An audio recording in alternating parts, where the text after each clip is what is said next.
Hi mga kopa, sino ba ang dapat pagalitan ng ating presidente? Ang COA ba o Department of Health? So mga kopa, bago natin umpisa ang video nito, to make sure na nakalike ka na at subscribe at click mo na rin ang bell button ng notification para kung may bago akong video, update ka.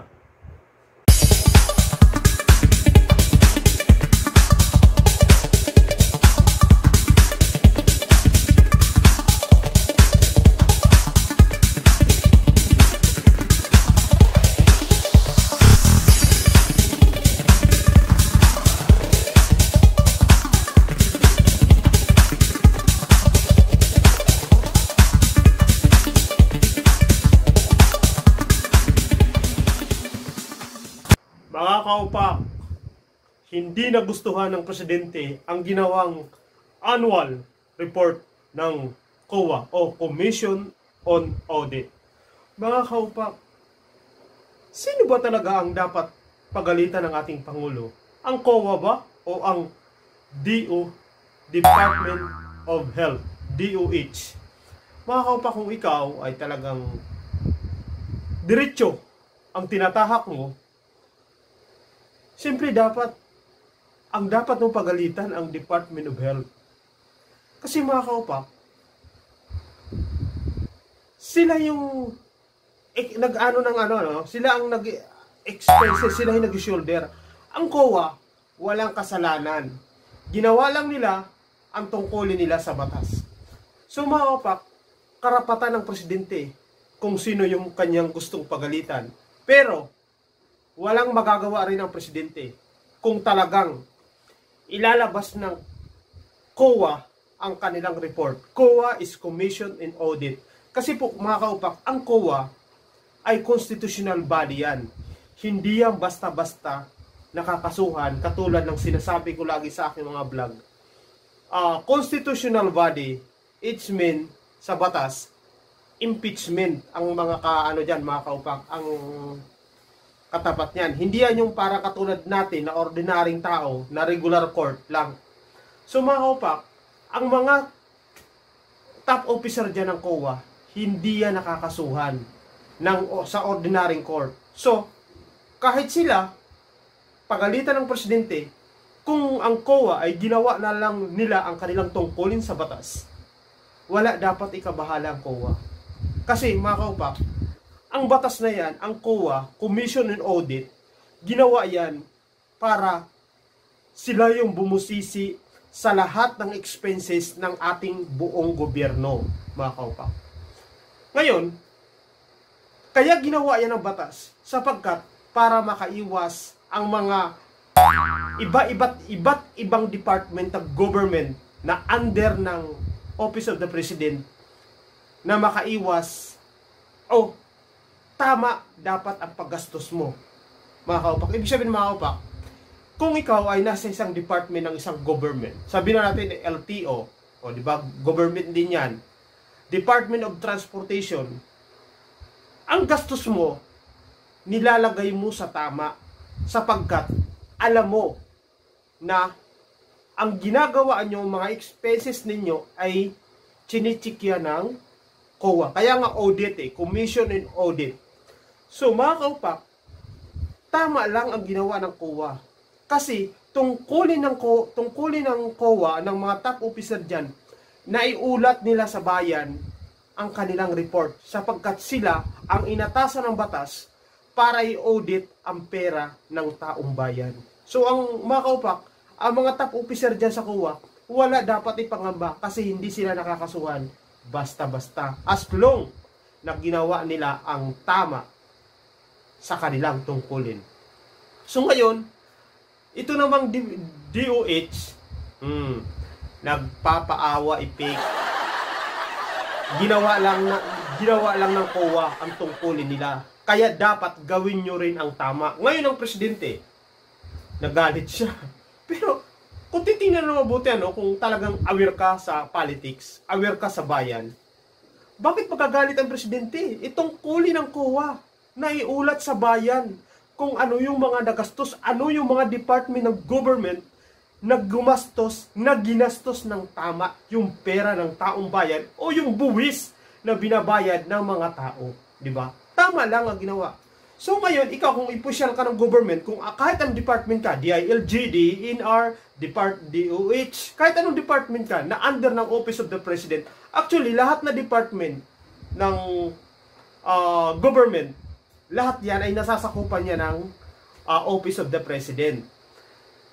Pero lahat na paggastos ninyo, lahat na allocation ninyo sa gastos, wag na nyo kalilimutan na ang Commission on Audit ang nag-check kung tama ang paggastos ninyo sa pera ng taong bayan. Kaya bakit nagalit ang presidente? Dapat hindi siya nagalit. Bugkos, dapat pinagsabihan niya na ayusin nila ang kanilang liquidation. O mga kapak, maski sa ordinaryong kumpanya, no, sa private company. Pag meron kang ginastos, di ba, ini-explain mo, may resibo and everything. Ngayon, pag meron doon resibo, may kulang. Tapos, ang kinuha mo ay, halimbawa lang, 3,000. Tapos yung liquidation mo, hindi umabot ng 3,000. So, hahanapin ngayon ng accounting. Ganon din ang sa government. Kung ang kinuha mong pera, billion, tapos hindi mo niliquidate ng tama, dahil talagang makukwestiyon ka ng COA. Dahil ang COA, tungkulin nila sa gobyerno, tungkulin nila sa taong bayan na iulat ang kanilang nakikita kung tama ba ang paggastos ng pera ng taong bayan. Kasi mga kaupak, kaya ang Commission on Audit ay nilikha ng batas para makontrol, para maayos, maiwasan, o kaya suriin mabuti ang mga expenses ng ating gobyerno. So, kung ikaw ay isang department ka ng isang sangay ng government o ahensya ng gobyerno, hindi ka dapat nagalit. At alam mo dapat bilang pinakamataas na sa iyong department, halimbawa Department of Justice, ikaw pinakamataas diyan. Siyempre, sasabihan mo yung mga tao yung kung anong-anong department yan. Ayusin nyo ang liquidation nyo dahil baka makita yan ng Commission on Audit. So, ang presidente, pinagalitan pa niya ang Commission on Audit. Di ba? Parang baliktad. Dapat siguro yung Department of Health pagalitan niya na ayusin yung liquidation sapagkat nakikita sa ulat ng Commission on Audit na hindi tama ang paggastos nyo ng pera ng taong bayan. So mga kaupak, ito naman na sekretary natin, di ba Mr. Secretary, ang tagal na ninyo dyan, nung panahon ni Presidente Gloria, kayo na ang secretary ng kalusugan, Department of Health, kalusugan, kagawaran ng kalusugan sa Tagalog. Di ba, dapat alam nyo na kung paano mag-liquidate. Pero bakit marami kayong mga resibo na hindi maipaliwanag? Ano ba naman yan? Tapos sasabihin pa ng palasyo, ay kung ako yan mga kaupak, magre-resign ako eh. Kaya nagtataka ako eh. Ang daming mga mababatas na gusto mag-resign siya, pero kapito ko ka pa rin. Maraming magagaling na doktor, hindi lang kayo. Pero ang sinasabi ng Commission Audit, mga kaupak, paggastos ng tama sa pera ng taong bayan, ubuwis ng bayan. So kung hindi kayo marunong mag-liquidate, ay ano na mangyayari sa atin? Di ba? Lahat na department, kanya-kanya na lang sila gastos.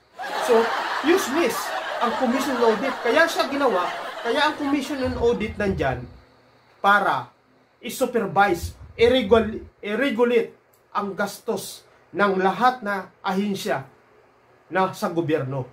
Kaya mga kaupak, kung ikaw ay opisyal ng gobyerno, walang masama na sumunod ka sa utos ng presidente. Tama yun. Pero, yung naaayon sa batas. Hindi yung wala sa batas. Kasi mahirap yun, no? Katulad, sinabi ni presidente. Sabi ni presidente, paano ba itong term? Baka mayari ako dito, Sabi ni presidente, wag daw sumunod. Ako nagulat ako, kasi dapat ang presidente hindi nagsasalita ng ganyan. Kasi siya ang tagapagpatupad ng batas, di ba? Siya ang presidente. So, parang nagulat ako sa sinasabi ng presidente nung kagabi, na sinasabihan niya na parang wag daw sumunod. Although siguro, nadala lang si presidente ng bugso ng kanyang damdamin dahil sa dami rin ng problema niya sa nangyayari sa lipunan. Pero, kung ikaw ay official ka na matino, sumunod ka sa presidente, pero yung naayon sa batas. Kasi hindi pwede na mali yung pinapagawa sa'yo, sinusunod mo, sapagkat maaari makasuhan ka pagdating ng araw. Kasi mga kaupak, kung ikaw sumunod ng mali, halimbawa, yung mga wala sa batas sinusunod mo dahil utos ng mas nakakataas sa'yo, mahirap yun. Kasi paano kung ang presidente umalis na sa term? Tapos yung mga, alam mo naman dyan, sa mga ahensya, sa government, meron dyan inggit-inggit. Paano kung habulin ka ng taong nasagasaan mo o kaya nainggit sa'yo? Pag iba na yung gobyerno. Pero kung ikaw ay sumunod sa batas, kahit nag-iba na ng presidente, hindi ka nila magagalaw sapagkat ginawa mo ang tama at ginawa mo ang naaayon sa batas. Kasi mahirap yun mga kaupak Yung gumawa ka ng mali kasi ang sinasabi mo, yun ang utos na nakakataas sa amin, mahirap yun. Kasi kung halimbawa wala na yung presidente, wala na sa kapangyarihan, hindi ka, paano ipagtatanggol mo yung sarili mo sa korte kung kinasuhan ka? Ang presidente wala na sa control. Sa control parang ibig sabihin mga kaupak, yung presidente wala na siyang immunity. Di ba? So, iba na yung presidente. Ikaw ang makakasuhan, hindi ang presidente. Di ba? Kung sasabihin mo sumunod ka, pero meron ka naman kaalaman. Kumbaga, nasa tamang pag-iisip ka para ipatupad mo ang tama. Pero kung ikaw ay sumunod sa mali, kailangan, okay lang sumunod sa presidente mga kaupak. Walang problema yon. Sumunod ka sa presidente, basta naayon sa batas. Pero kung sundin mo ang utos ng nakakataas na mali yun. Sapagkat kung sakali na wala na sa kapangyarihan o sa immunity ang presidente, pwede ka habulin kasi may nilabag kang batas. Mga kaupak, ganun yun. So, kung ikaw ay gumawa ng tama, siyempre ang sarili mo. Sapagkat kahit iba na ang presidente, hindi ka mag-aalala sapagkat ginawa mo ang tama at wala kang nilabag na batas. So mga kaupak, mahindi talaga ang mundo ng politika. So, mga kaupak, mahirap yun, yung sinunod mo yung mali. Tapos pag wala na yung presidente, binalikan ka ng mga taong nakabangga mo. So, matatalo ka sapagkat ikaw ang lumabag. Ang presidente wala na sa kapangyarihan. So, ilang buwan na lang bang presidente? So, medyo mabait pa ako kasi ilang buwan pa, baka mayari ako. Hanggang sa muli. I love you all. Shoutout sa lahat. Team Barkadas, Team Organic, Asian Vlogger, Team Kimchi, at sa mga silent supporters ko, maraming salamat. Hanggang sa muli. Bye.